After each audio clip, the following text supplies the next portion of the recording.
as an expression of resonance with the more rarefied factors of the terrestrial atmosphere. The 24-part psionic membrane structure of the Cybank reflects the coding pattern of the Earth, the gravitational field of the holonomic model. Functioning within the two radiation belts of the electromagnetic field, the Cybank is also resonantly determined by extraterrestrial factors, most important, the Sun.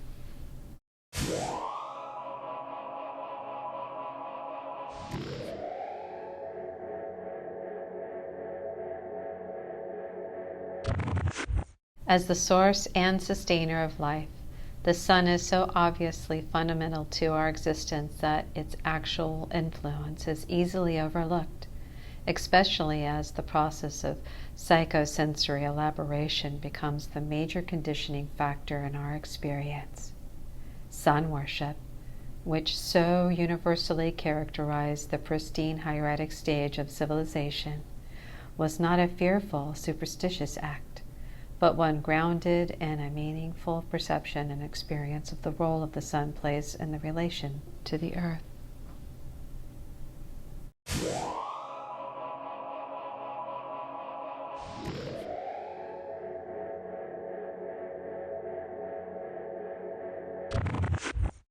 As we now know, the Sun is also a star, a massive furnace of energy with its own intrinsic internal organic cycles. The most significant of these cycles, the patterns of which have an actual visible effect upon us, are the so-called sunspot cycles.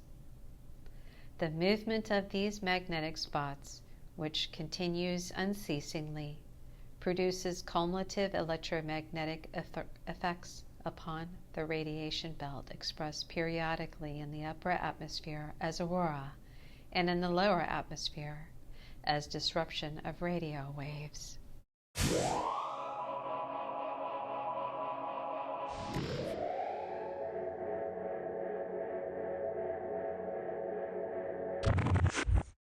Given the holonomic principle of mutual resonance, we may be certain that there are connections between the magnetic fluctuations of the Sun, the radiation belts and atmosphere, and the Cybank. The image on the left-hand side depicts the solar orb divided like the Cybank into 30-degree latitudes. With this orb is a graphic description of the movement of the sunspots in their cyclical periodicity. What is immediately striking is that the total movement of the sunspot is a perfect mirror of the cosmic dynamic, the binary crossover polarity pattern.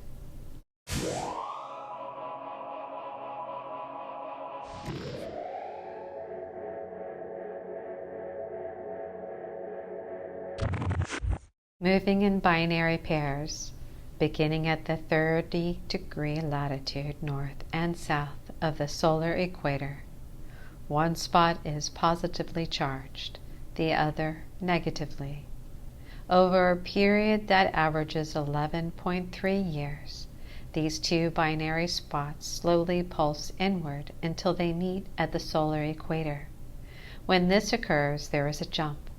The polarity is switched, and the spots, now in opposite places, begin their movement at 30 degrees north and south through another approximate 11.3-year cycle.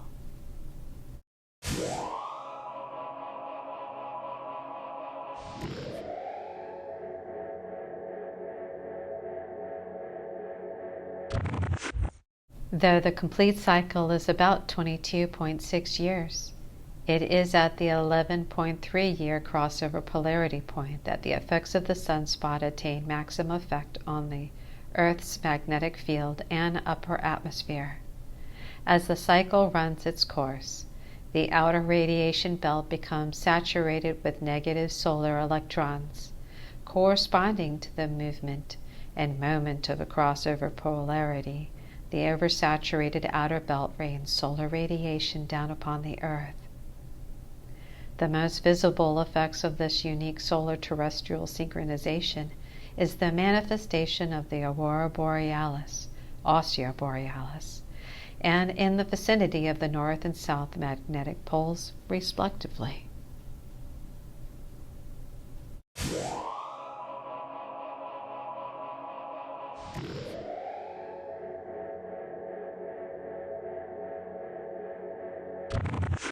The right-hand diagram shows the side bank superimposed upon the Earth, with the notations of the Mayan calendar and the magnetic field.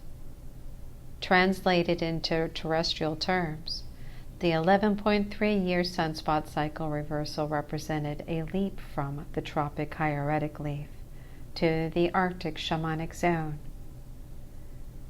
Psychoculturally, this event corresponds to an infusion of the shamanic AC current into the temperate zones in exchange for a rush of hieratic CA current. Though such an exchange, amounting to a biopsychic aura, may go undetected, we do have resonant clues for where such occurrences might have been monitored and regulated in the earlier stages of history, where knowledge through attunement was still a dominant mode. A civilizational pulse operating in the topic hieratic leaf, i.e., within 30 degrees of the equator, could track the resonant binary pulsation and be the direct recipient of the corresponding psi precipitation and periodic biopsychic aural jumpstarts.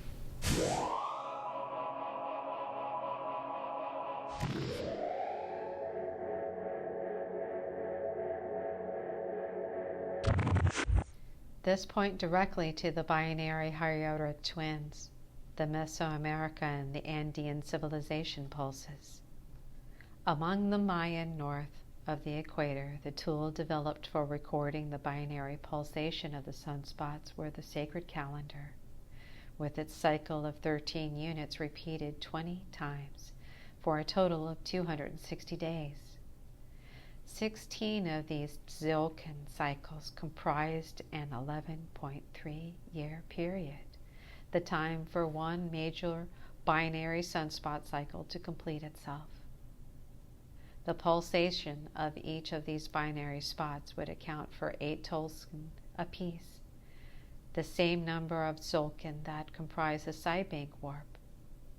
From this information, it is possible to conclude that the Mayan expert, calendar makers, sun worshipper par excellence, in devising the sacred calendar for whatever purpose, were actually recording in binary code form both the pulsation of sunspot activity and the warp texture of the side bank.